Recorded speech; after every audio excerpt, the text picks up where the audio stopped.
பார்க்க போகிறது cubics பேரலமெண்ட். So cubics பேரலமெண்ட்னா அந்த ஒரு எலமெண்ட் ஒரு லிங்க்ல அந்த மொத்தம் வந்து 3 எலமெண்ட் கன்சிடர் பண்ணி சால்வ் பண்ணுவோம். ஸோ அதனால வந்து அதிகமாக வந்து அக்யூரசி இருக்கும் comparing to linear and quadratic. Accuracy increase ஆகும், சேவ் ஃபங்க்ஷன்ஸ் கர்வும் ரொம்ப ஸ்மூத்தாக இருக்கும். ஓகேவா? ஸோ லீனியர்னா என்ன, ஒரு எலமெண்ட்டு 2 நோடு.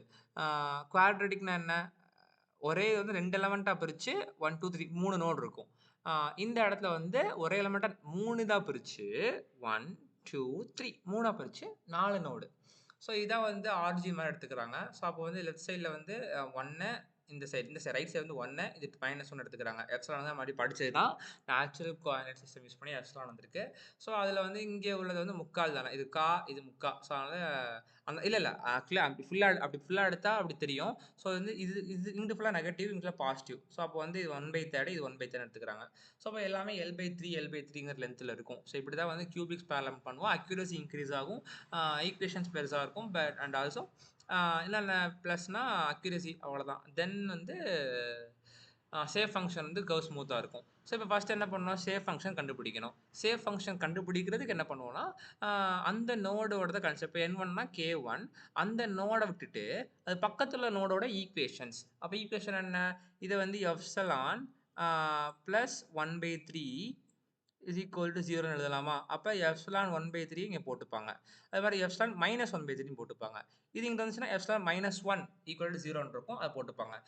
இப்போ N2 எங்கே இருக்குது, இங்கே இருக்குது. அப்போ மிச்சம் இந்த 3 நோடோட ஈக்குவேஷன் எழுதணும். K2 into epsilon plus 1 epsilon plus 1/3 epsilon -1/3. அதே மாதிரி ஒவ்வொரு இதுக்கும் எழுதணும். எழுதிட்டு N1 N2 N3 N4 கிடச்சிரும். அப்புறம் என்ன K1 K2 K3 கண்டுபிடிக்கணும். அதுக்கு முன்னாடி தெரிஞ்சது தான். ஸோ N வந்து பார்த்தோம்னா சேவ் ஃபங்க்ஷன் அதோட நோடில் என்னோட வேல்யூ 1ன்னு இருக்கும், மற்ற நோடில் 0ன்னு இருக்கும். இப்போ என்ன பண்ணிக்கிறேன், இந்த நோடை கன்சிடர் பண்ணிக்கிறேன். அப்போ N1ஓட வேல்யூ 1, எப்சிலானோட வேல்யூ -1. சப்ஸ்டியூட் பண்ணி K கிடைக்கும். அந்த வேல்யூ சப்ஸ்டியூட் பண்ணால் நமக்கு N1 கிடைக்கும். இந்த சேம் வே நம்ம என்ன பண்ணணும், எல்லாத்தையும் சப்ஸ்டியூட் பண்ணிவிட்டு K2 K3 K4 கண்டுபிடிச்சிட்டோம். ஓகேவா? அதுக்கப்புறம் என்ன பண்ணுறோன்னா எப்சிலான் 1 அதான் இங்கே போட்டிருக்கேன் நான். N1 மிச்சம் எல்லாம் 0வா இருக்கும் அப்படின்னு சொல்லிட்டு. ஸோ அதில் அப்போ எனக்கு இது கிடச்சிருச்சு. ஸோ அதை யூஸ் பண்ணி நான் இது போட்டுருவேன். இப்போ எப்படி, இது வந்து ஸ்கிமேட்டிக் ரெப்ரசன்டேஷன். இதை படிச்சுக்கோங்க. 2 மார்க்கில் வந்து செமஸ்டர்லையும் 3 மார்க்கில் சிஏ வைக்க வாய்ப்புகள் இருக்குது. ஸோ இப்போ வந்து 1னா என்ன, N1 அதோட நோடில் வேல்யூ இருக்குமா, அப்போ யூனிட் வேல்யூவா, அப்போ 1 இருக்குது. இது எல்லாமே அப்படியே ஸ்மூத்தாக வரணும், கர்வ் மாதிரி வரணும். அப்புறம் எல்லா இடத்துலையும் 0 0 0 0 ஸ்மூத்தா கியூபிக் கர்வா போட்டுறணும். ஓகேவா? இப்போ N2 தானே வேல்யூ இருக்க போகுது. அப்போ 2 வந்து சென்டர்ல இருக்கு. அப்போ சென்டர்ல மட்டும் வந்து எனக்கு யூனிட் வேல்யூ. ஒரு நிமிஷம். சென்டர்ல மட்டும் எனக்கு யூனிட் வேல்யூ. அப்போ இது வந்து இப்படி இருக்குது. அப்போ இது ஃபுல்லாகவே கியூபிக்காக இருக்கும். அது மாதிரி இந்த இடத்துல அப்போ N3 தானே இது. அப்போ இந்த இடத்துல மட்டும் யூனிட் வேல்யூ இருக்கும். இது ஒரு கியூபிக் வேல்யூ. அதுக்கப்புறம் Q4னா இங்கே மட்டும் 1 இருக்கும். அப்புறம் கியூபிக் வேல்யூ. மற்ற எல்லாமே 0 0 0 0. அப்போ இங்கே பாருங்க, இங்கே 0 0 1 2 0 3 0. சாரி, இங்கே 4 0. அது மாதிரி இருக்கு. இது வந்து பார்த்தோம்னா ஸ்கிமேட்டிக் ரெப்ரசன்டேஷன். இந்த கடைசியாக போட்டிருக்கிறது பார்த்தோம்னா displacement curve. So N1 value இருக்குது, N4 வேல்யூ இருக்குது. ஸோ அப்போ கர்வாக போட்டிருக்கோம். ஓகேவா? இப்படிதான் வந்து கியூபிக் ஸ்பேலம். இதில் வந்து ஜஸ்ட் சார் என்ன சொன்னாங்கன்னா, இதோட ஸ்கிமேட்டிக் ரெப்ரசன்டேஷனும் அதுக்கப்புறம் எப்படி சேவ் ஃபங்க்ஷன் பண்ணுறதும் பார்த்தோம். அடுத்து பார்க்க போகிறது லீனியர் ஸ்ப்ரிங் ஆஸ் ஃபைனட். அதாவது ஏதாவது ஸ்ப்ரிங் இருந்தால் அதை வந்து எப்படி ஃபைனட் எலமெண்ட் FEAல வந்து அனலைஸ் மாடல் பண்ணுறது அப்படின்னு பார்க்க போகிறோம். இப்போ என்ன கொஸ்டின் கொடுத்துருக்காங்கன்னா, ஸோ இங்கே ஃபிக்ஸ்டு, இங்கே ஒரு ஸ்ப்ரிங்கு, இப்படி ஒரு நோடு இருக்குது, இங்கே ஒரு ஸ்ப்ரிங் கொடுத்துருக்காங்க. அப்போ எங்கெங்கன்னா லோடிங் கண்டிஷன் கூட நம்ம லோன் எடுத்துப்போமா? அப்போ 1 2 இங்கே 3 இங்கே 4ங்கிற நோடு எடுத்துக்கிறோம் நம்ம. ஓகேவா?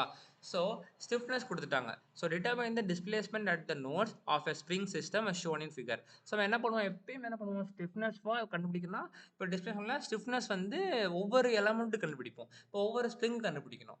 ஜென்ரலாக ஸ்டிஃப்னஸ் மேட்ரிக்ஸ் இப்படி தானே இருக்கும். ஆனால் ஸ்ப்ரிங்குக்கு எவ்வளோ பெரிய ட்ரெஸ்ஸிலேயே ஸ்ப்ரிங் இருந்தாலும் நீங்கள் என்ன பண்ணணும்னா இதை தான் எடுத்துக்கணும். ட்ரெஸ்ஸிலேயே ஸ்ப்ரிங்கு கொடுத்தாலும் 2x2 தான் எடுத்துக்கணும். ஏன்னா ஏன் சொல்கிறேன்னா ட்ரெஸ்னா இங்கே 1,2 3,4 அப்படி தான் வந்துட்டு இருக்கும். ஸோ அப்படி இருந்தாலுமே நீங்கள் ஸ்ப்ரிங்குன்னு வந்துட்டாலே K -K K நான் மறக்கக்கூடாது. இது மட்டும்தான் வரும். இந்த ஏஇனா வரவே வராது. இப்போ எலமெண்ட் ஒன்றுக்கு இங்கே எனக்கு K என்ன கொடுத்துருக்காங்க, 40. இப்போ 40 -40 -40 40 15 50 அப்புறம் 80 இந்த மாதிரி எடுத்து போட்டுக்காச்சு.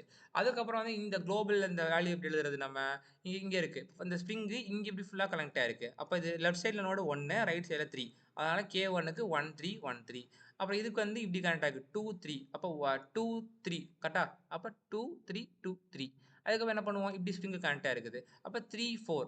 அப்போ 3 4 3 4 அப்படி போட்டாச்சு. இப்போ குளோபல் ஸ்டிஃப்னஸ் மேட்ரிக்ஸ் வந்து என்ன வரும், மொத்தம் எத்தனை நோட் இருக்கு, 4 நோட் இருக்கு. அப்போ 4x4 வரும். இப்போ 1 1னா 1 1னா 40. அடுத்து 1 2 1 2 எங்க 1 இருக்கு, 2 இல்ல அப்போ 0. அடுத்து 1 3 இருக்கா, இருக்கு அப்போ -40.